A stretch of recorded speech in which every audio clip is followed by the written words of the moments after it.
Hello guys! Welcome back to my YouTube channel. So today, ay update ko lang kayo about my delivery. So nanganak na po ako today, 12 o'clock noon. So ito na yung baby ko guys. Ayan.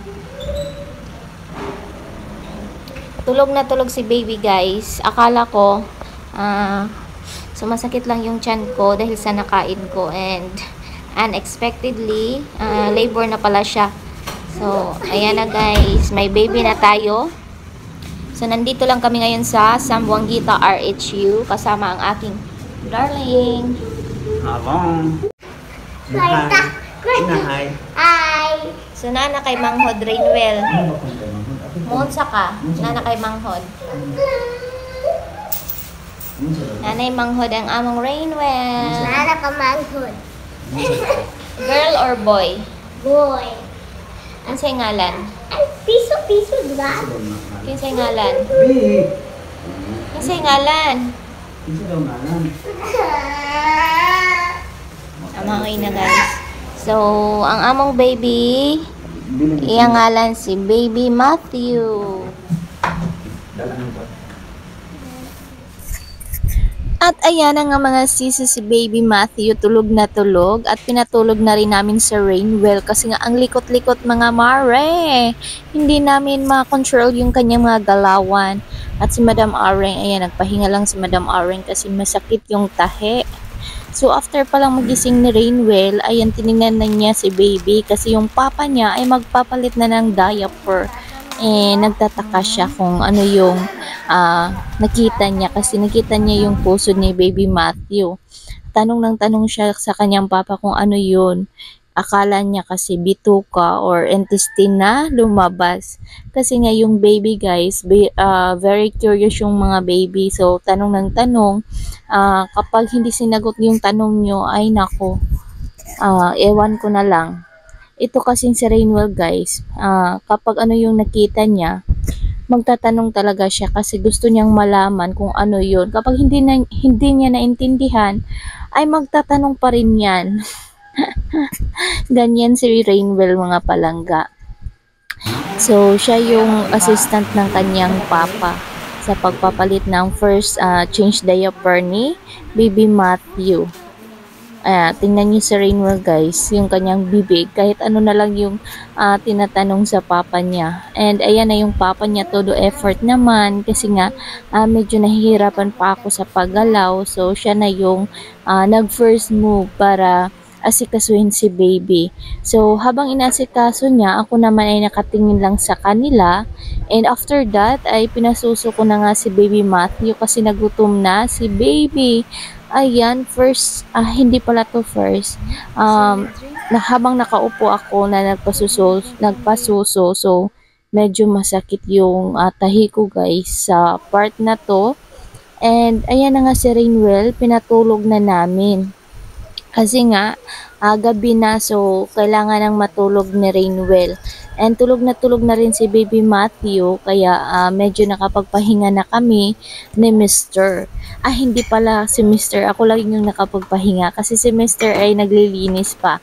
Marami kasi kaming pinagkainan, so kailangan hugasan muna ni Mr. bago kami matulog. So ito guys yung video ko na I think 3 o'clock in the morning na to mga palangga. Naglagay ako ng konting pangkilay-kilay dyan. Natawa na nga si Mr. sa akin mga palangga. Kasi nga, meron pa akong pangkilay-kilay kahit nandito kami sa RHU. So, natawa siya sa akin. Sabi niya, ay, nagkilay ka sana yung nag-labor ka. Sabi niya sa akin. Natawa na lang ako sa Mr. ko mga palangga. Pero sa totoo lang, nag-labor ako ng 3 o'clock in the morning. Pagkatapos kong maligo, naglagay talaga ako ng konting makeup. Pero naligo ako ulit bago pumunta kami sa RHU. Kaya hindi na ako nakapag-makeup doon. Kasi nga, sobrang sakit na ng aking tiyan. Kaya hindi na makapaglagay ng mga kembot-kembot si Madam Areng. Kaya dito na ako naglagay ng mga konting paliptin-liptin para naman medyo fresh Madam Areng. Kaya natawa na yung mister ko kasi nga meron pa akong paliptin-liptin at kilay dito. Syempre naman para fresh tingnan, diba? Diba? So, ayan guys, hindi na nga ako dyan nagsuklay kasi nga, alam nyo na pagod na akong magsuklay dyan mga palangga and merong mga pamahiin, yung mga superstitious belief ng mga nakakatinda na bawal daw magsuklay ang bagong panganak. Ay, ewan ko ba mga palangga kung totoo nga ba ito. Pero ayan, sinunod ko na lang kasi nga sabi nila mabinat daw. Hindi ko alam kung mabinat ba talaga kung magsusuklay. At ayan na nga si baby guys, nagutom na kaya inabot na ng kanyang papa sa akin. Inabot na padidiin ko na daw. And ayan, medyo fresh na si Areng habang magpapadidi. And merong dumating sa aking likod guys, nakikita nyo dyan. Manganganak na rin yan. Nagle-labor na rin siya kaso ay kailangan daw siyang dalhin sa hospital kasi medyo mataas yung kanyang BP. So sabi ng dito na kailangan talaga siyang i-refer to hospital. At habang nagpadidi nga ako guys ay si baby ay anong tawag dun, nagdulay siya, anong term dun sa Tagalog or sa English, basta yung bumabalik yung kanyang gatas kasi parang hindi siya naka-birth yata, hindi yata yan naka-birth kaya ganito si baby. And ayan na si Mr. guys, tinulungan na rin ako para makapag birth na si baby bago namin padidiin ulit. Ayan na guys, thankful din ako sa Panginoon kasi yung partner ko is very supportive sa akin. Makikita nyo talaga yung effort niya, yung pag-care niya sa amin, kung paano niya kami tinulungan. Charan! Charan naman darling John! Charan, charan! Baka bumukad-bukad ang iyong atay darling ha. Pero sa totoo guys, yung darling ko ay sumusuporta talaga yan sa amin. Kaya nagpapasalamat talaga ako sa Panginoon na binigyan ako ng ganitong partner sa buhay. So, ayan na guys. Kailangan muna namin itong ipa-burp bago namin padidihin ulit guys. Kasi si Matthew ay humihingi na ng gatas. Gusto nang dumede kaso nagdudulay pa siya guys. Nagdulay siya. Ang term good ana sa Tagalog. Hindi ko alam guys. So, kailangan muna namin ipa-burp bago siya padidihin ulit at para makatulog siya ng maayos. So, yung aking asawa na ang nagpa-burp sa kanya. So, pagkatapos pa lang magpa-burp ni baby, ayan, tiningnan na ni Mr. yung kanyang diaper kasi nga hindi makatulog si Matthew. And, ayan na nga guys, pagtingin ni Mr. ay nagdudumi na pala si Matthew and this is his first dumi. Ayan na guys, yung first dumi niya, si Papa pa rin niya ang naglinis.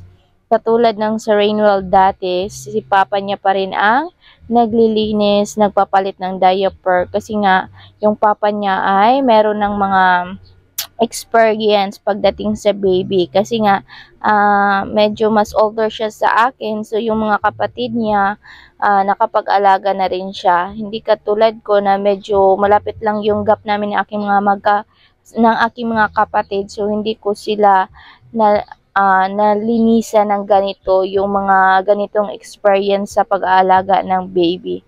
At ayan na si baby Matthew mga palangga habang nililinisan. Very behave. Kaya tuwang-tuwa ako habang nanonood sa kanila. Yung mukha ni Matthew. Gustong-gusto niya yung ginawa ng kanyang papa sa paglilinis ng kanyang puwet. Kasi nga mga palangga, ang sarap sa pakiramdam kapag malinis na. Ay, natawa si Mr. kasi inihian siya ni Matthew guys na parang fountain. At natawa na rin ako sa kanila guys habang nanonood ako. Kasi nga hindi pa siya napalitan ng diaper nung umihi siya guys. Kaya yung ihi niya talagang umangat talaga.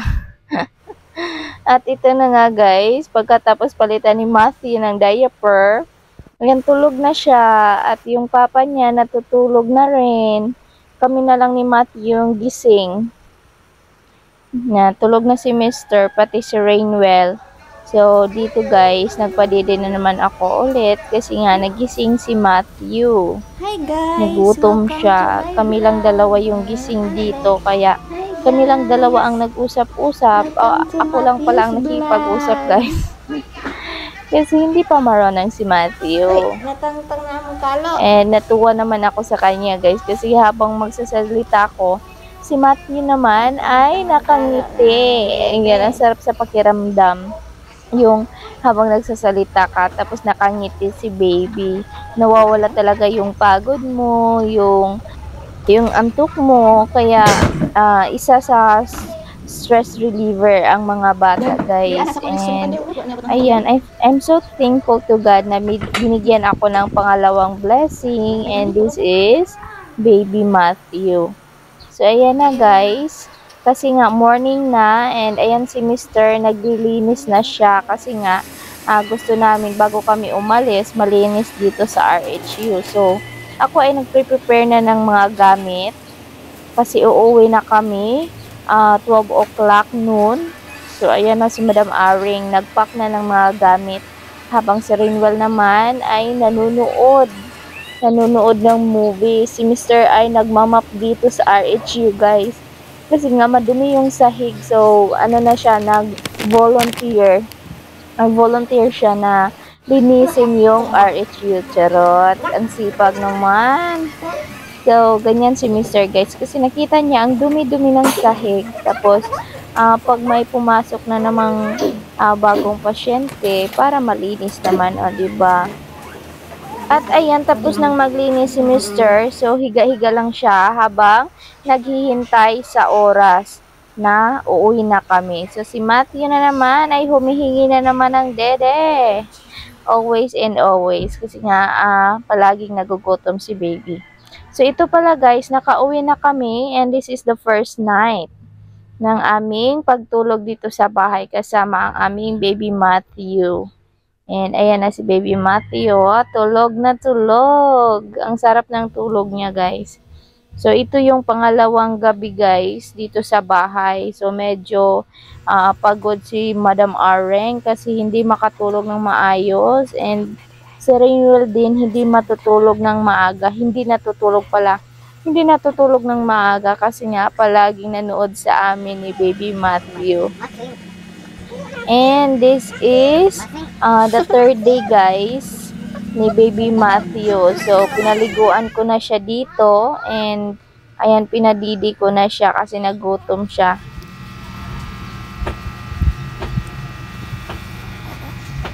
Hungry? Are you hungry? Oo. Hungry?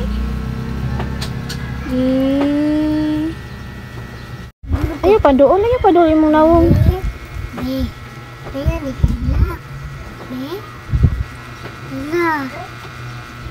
Ini kapa? Ang siko la. No.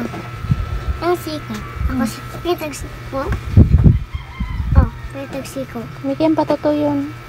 Peter Siko ha. Peter Siko agay. At habang nagpapadedi ako kay baby Matthew guys, si Rainwell gusto ding dumedi. Ewan ko sa batang ito guys. Gusto yata niyang tikman yung gatas ko.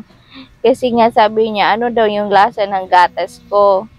Gusto niyang maranasan yung katulad dati. Story time muna tayo guys. Itong si Rainwell, 5 months pa tumigil na yan sa pagdede sa akin. Kaya nag-formula milk na kami.